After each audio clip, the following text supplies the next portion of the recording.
Muito boa noite, sejam todos muito bem-vindos para esse nosso cantinho, esse nosso momento de reflexão, de interiorização, de serviço, de proposição à transformação. Essas práticas essenciais para esse nosso momento.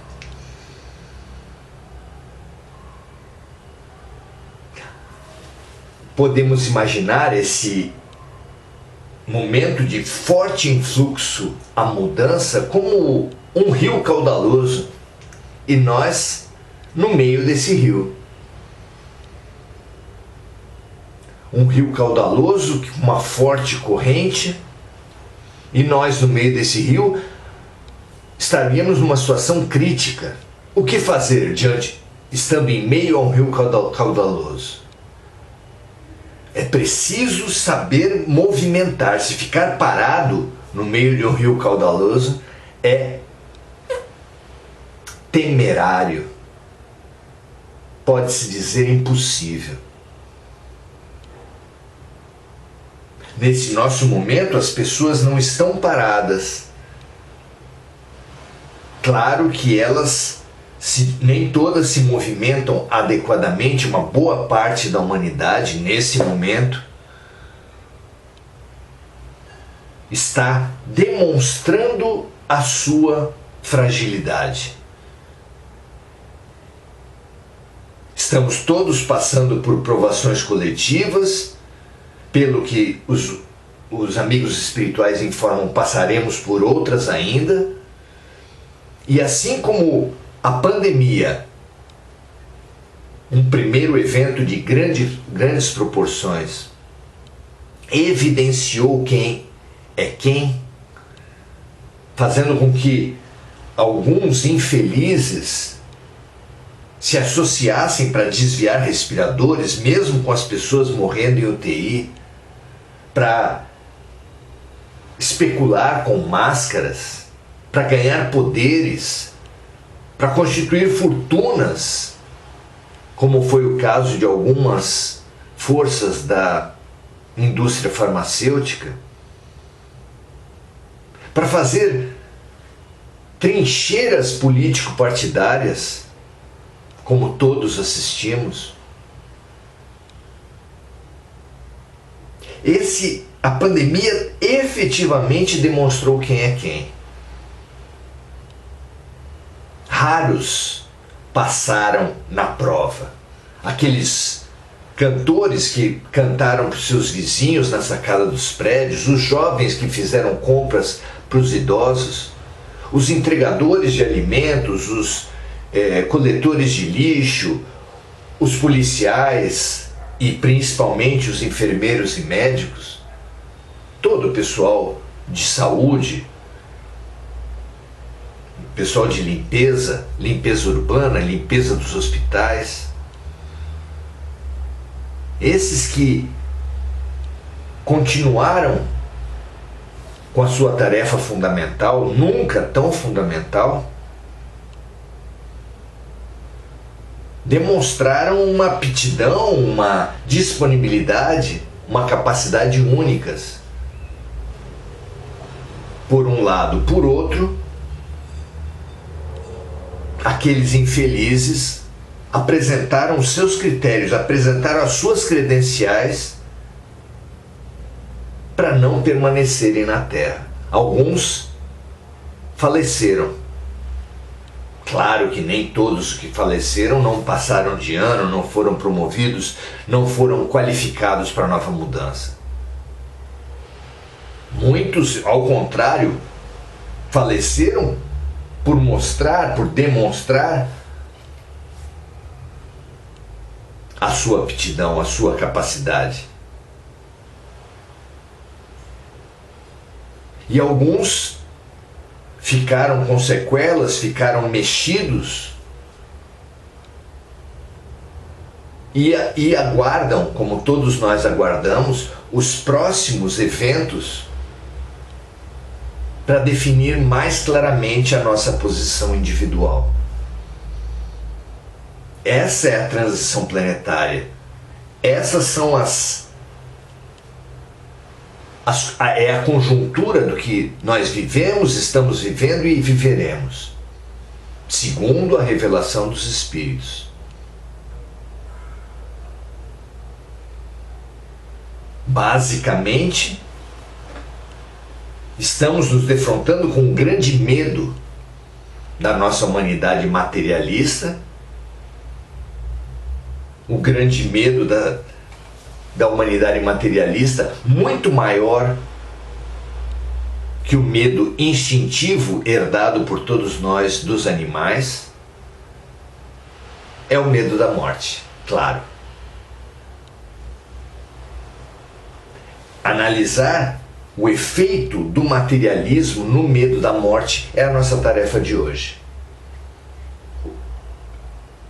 É uma espécie de gasolina no incêndio, porque o materialismo potencializa o medo da morte, que já é tão preponderante, tão determinante na psique, no comportamento, na forma humana de ver e viver. Nos comentários de Kardec, a questão 148 de O Livro dos Espíritos, onde Kardec fala do materialismo, ou os Espíritos lhe respondem duas questões sobre o materialismo, a 147 e 148, ele traz nos comentários aspectos fundamentais. Hoje vai ser especificamente essa questão do materialismo e morte, para as nossas reflexões sobre a vida, sobre nós mesmos, sobre o serviço que nós estamos sendo chamados a prestar. Muita gente viveu a morte de diversas formas na pandemia. A morte real, de amigos, de parentes. Espíritos viveram a própria morte durante esse período e estão tendo que trabalhar com essa realidade. Outros lidaram com a morte, mesmo que de estranhos, mas recebendo o impacto disso. Há uma morte mais subjetiva, que foi a morte das perdas econômicas, a morte das sequelas que as pessoas ficaram. Há um luto, há uma adaptação, há um processo de aceitação dessas diversas mortes, de forma que praticamente a sociedade inteira está, de alguma forma, enlutada. Então precisamos demais aprender a lidar com a morte, e só se aprende a partir do estudo de como temos lidado com a morte. E o paradigma básico da nossa péssima maneira de lidar com a morte é o materialismo. Vamos estudar então. Estudar para transformar, não é? Kardec diz assim: uma sociedade baseada no princípio de que tudo acaba com a morte traria em si o germen da discórdia, e os seus membros se entredevorariam como animais ferozes. No momento da crise, no momento da ameaça à vida de toda a humanidade, como é o caso da pandemia, como foi o caso da pandemia, como outros casos ainda surgirão,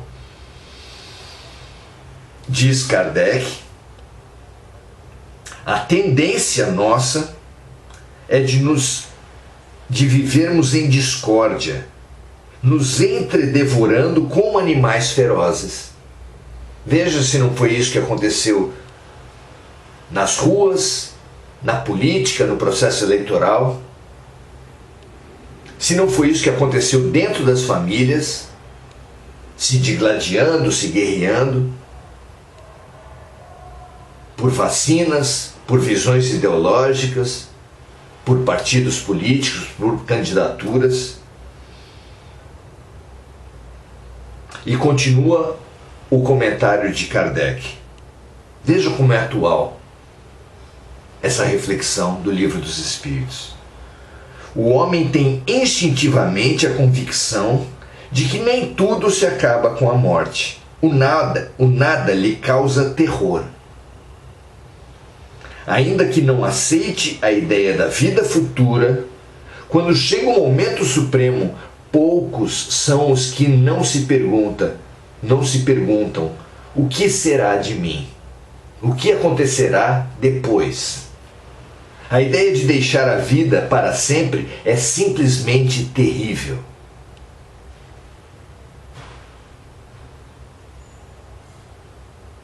De fato, quem poderia encarar com indiferença uma separação absoluta e eterna de tudo aquilo que amou? A ideia dos finados. Finados são aqueles que tiveram fim. É o fim de todas as suas relações, todos os seus amores, todas as suas realizações. Como enfrentar isso, não é? Quem poderia, continua Kardec, sem ficar com medo, ver diante de si o imenso abismo do nada, onde todas as suas capacidades e esperanças seriam sepultadas para sempre. Fica claro aqui que sob o materialismo jamais venceremos a morte, porque é impossível ficar sem medo, como Kardec fala aqui, diante da ideia do nada. Será que conseguiria dizer para si mesmo tudo bem? Depois de mim nada, nada além do vazio, tudo definitivamente acabado. Mais alguns dias e a minha lembrança terá se apagado da memória dos que conviveram comigo e dos que vieram após mim. Essa ideia é arrasadora. Nada ficará de mim, nada ficará em mim, nada, nada, nada.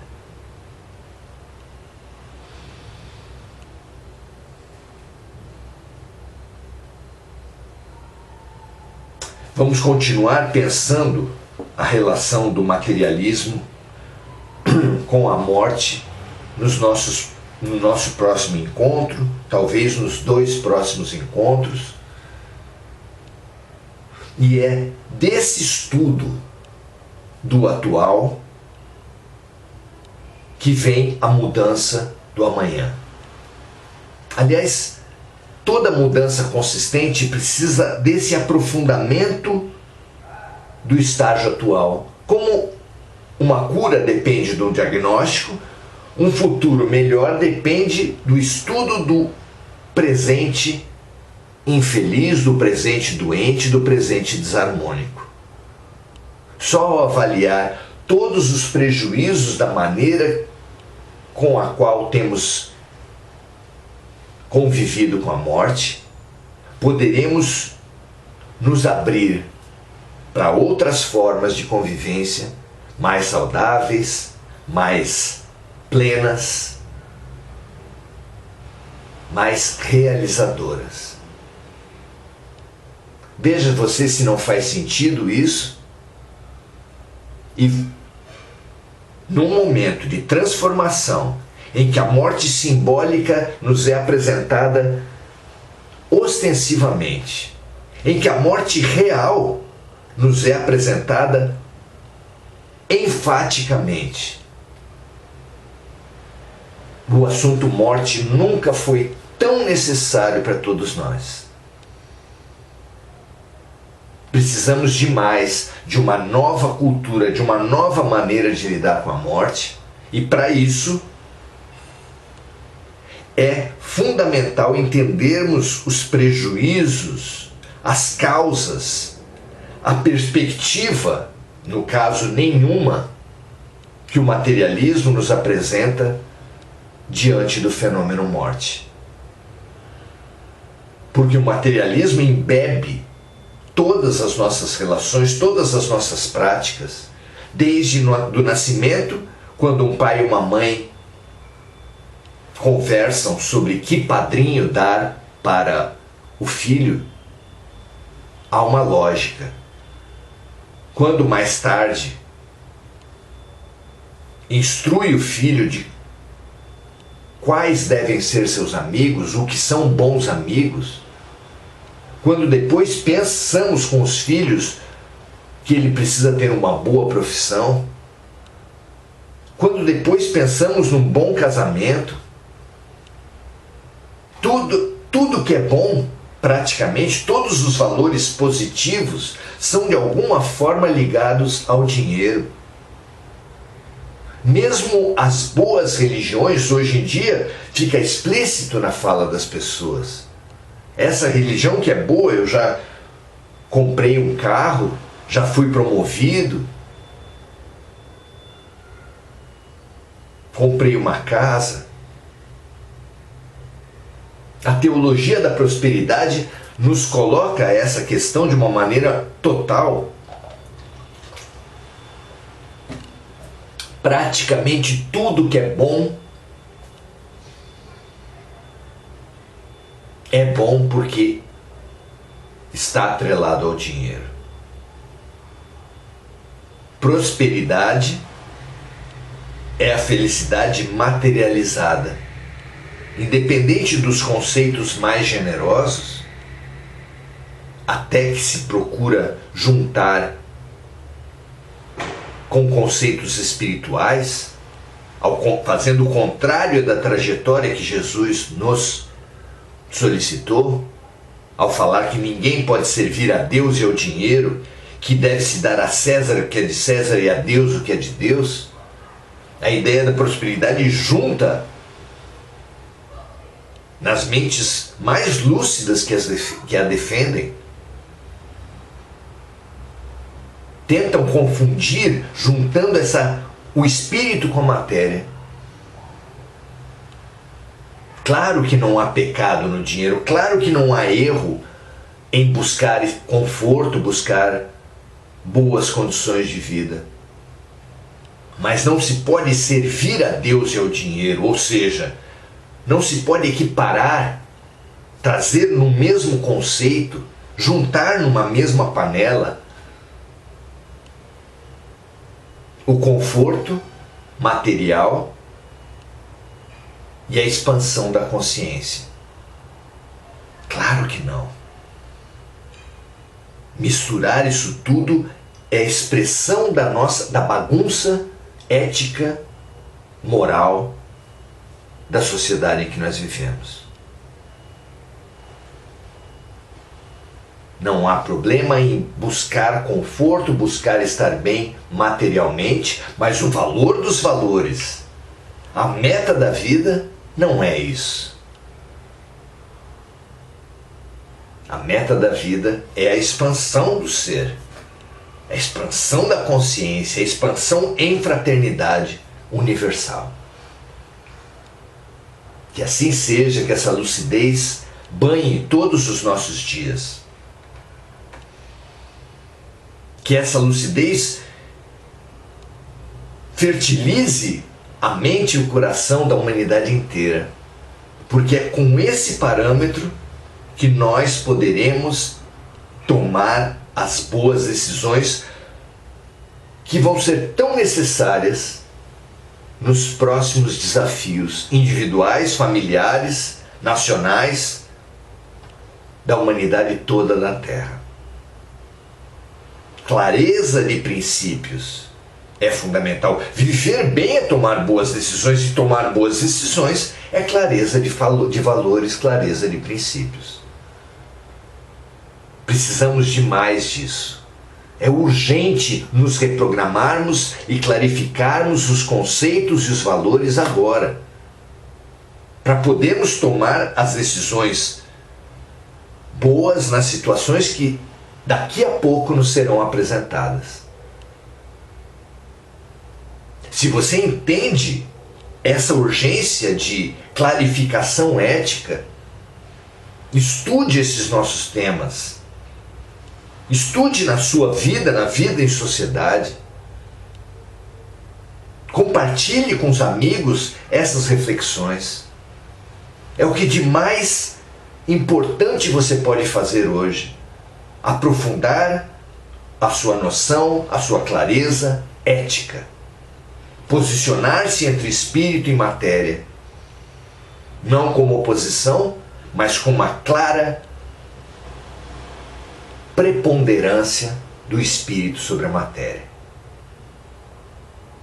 Que assim seja para todos nós. Muito, muito, muito bom estarmos juntos.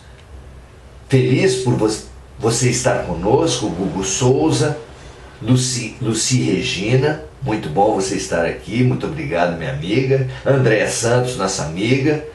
Neide Lopes, Simone Magalhães.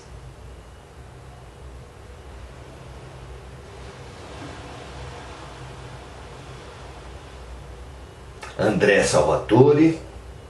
É muito bom estarmos juntos. Pensem nisso.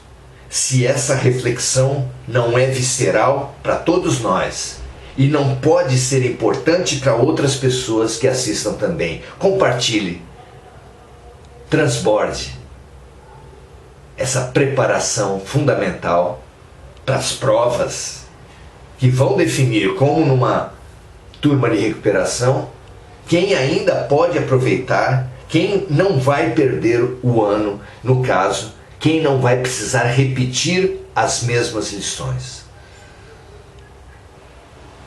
Que assim seja para todos nós. Que em busca da clareza ética consigamos tomar boas decisões nas provas que virão a seguir. Grande abraço, paz e bem para todos vocês.